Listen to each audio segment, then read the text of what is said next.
Hi guys, my name is Cindy, and I've been going to Vietnamese Baltimore Church for about 3 years now.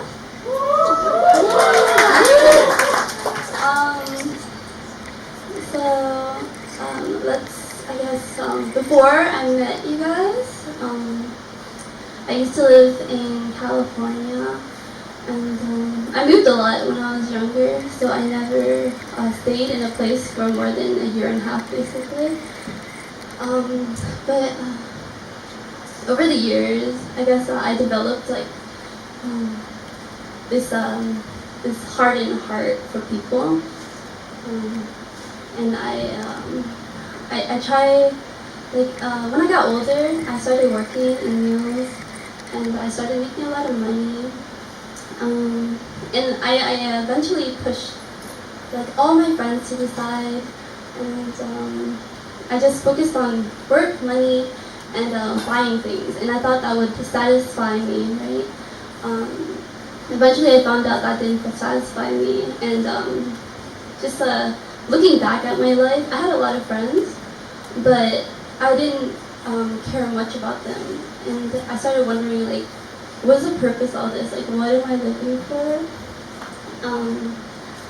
And so this Nancy went to the church. Nancy, my little sister, right there. She uh, she went to the church before me, and I noticed that she's been going a lot, and she always asked me to come here, and I always say maybe or no or too busy with work and stuff like that.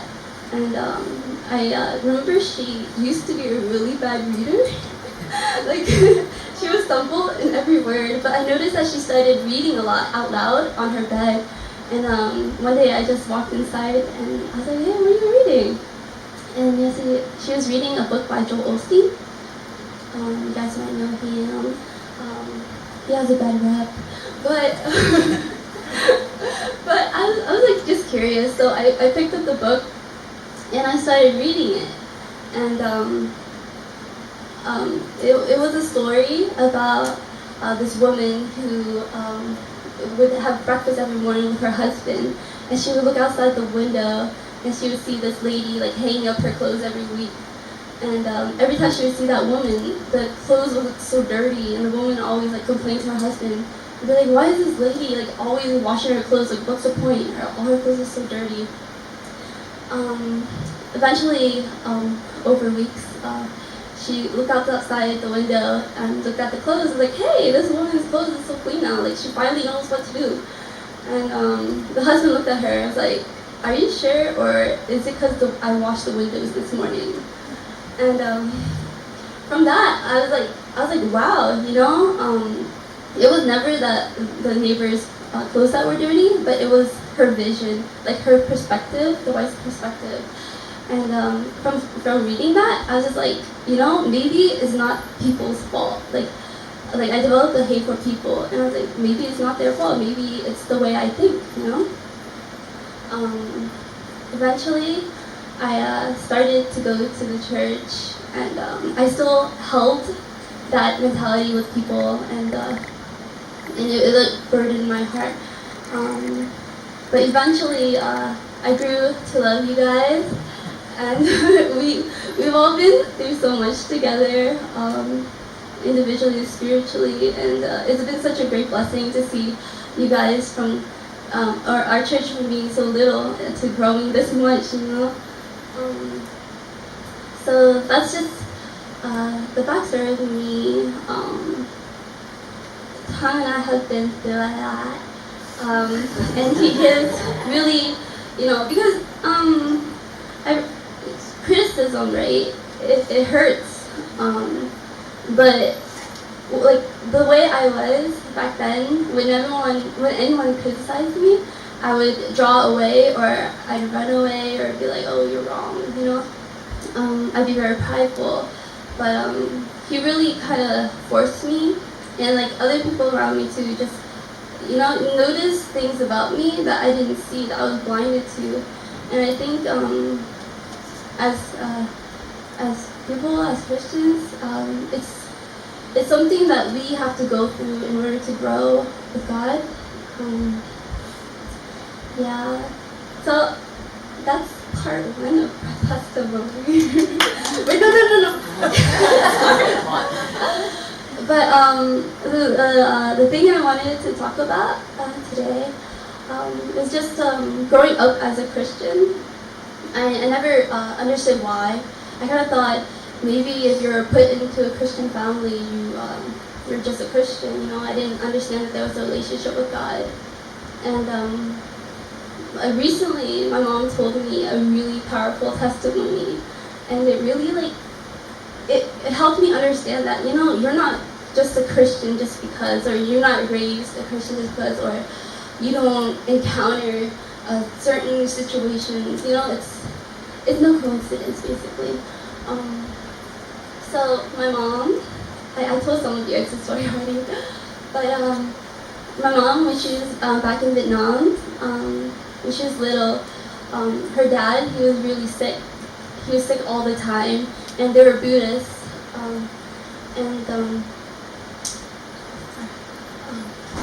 So yeah, my whole family was Buddhist, and they would do this tradition. I mean, not tradition, just like this cleansing Buddhist thing, where like it cleanses the spirits and then it drives away all the sickness, right? And that would be really expensive, and he would be tired of spending all this money, but he would do it anyways because he really wanted his family to get better. But then there was this Christian one day, he walked by, and he was just like, hey, what are you guys doing? Like, you guys don't have to do all this. You know, there's someone who can save you, someone who can cure you. His name is Jesus Christ. And if you follow him, you will be healed. And my grandpa, you know, he's like, I don't want to spend all this money. You know what? I'm gonna stop doing all these rituals, and I'm gonna just start following Jesus. And he eventually started following Jesus, and he told his whole family, right? There's like 12 kids, and they started following Jesus, and the people, like, yeah, and then they felt better inside, and they felt healing, and this miracle in their life. They were so excited. But in Vietnam, a lot of people are Buddhists, so his neighbors and all that, you know, they still tried to do these rituals. So they started putting it all up and started doing the ceremony. But my grandpa, he would like see all that, and he's like, no, we're not that anymore. We're not Buddhists anymore. You have to stop. So he literally took everything and smashed it. You know, that when my mom said that, I was like, wow, that's so powerful, you know, for him to, you know, because in Vietnam, they grew up together. And for him to be that brave, to smash all of that in front of them, you know, regardless of their relationship. From that, this was during the era of the Vietnam War. And my mom said that, like during the time where they had like all the bombing and stuff like that, she would see everyone around her drop dead or like get injured or hurt. And when she looked around at her family, you know, no one got hurt. And yeah, they were all still here, still alive and well, and God really protected them through that, I believe. And seeing that, you know, if my grandpa did not meet this man and did not decide to change his faith, you know, I probably wouldn't be here today. So I'm just so grateful from that. And this also goes to something we've been reading in Joshua. And so I actually did a lesson about it last Sunday. And I thought that was so cool because I wanted to put that in my testimony. Basically in Joshua, when they parted the Jordan River and they crossed through, and God commanded that each family picked up a rock. And when they picked up the rock and bring it home, it was for them to remember of what God did there and tell their kids, you know. And from that, I saw my mom doing that to me. You know, this powerful testimony that she had, she passed it on to me to see God's hands work in her life.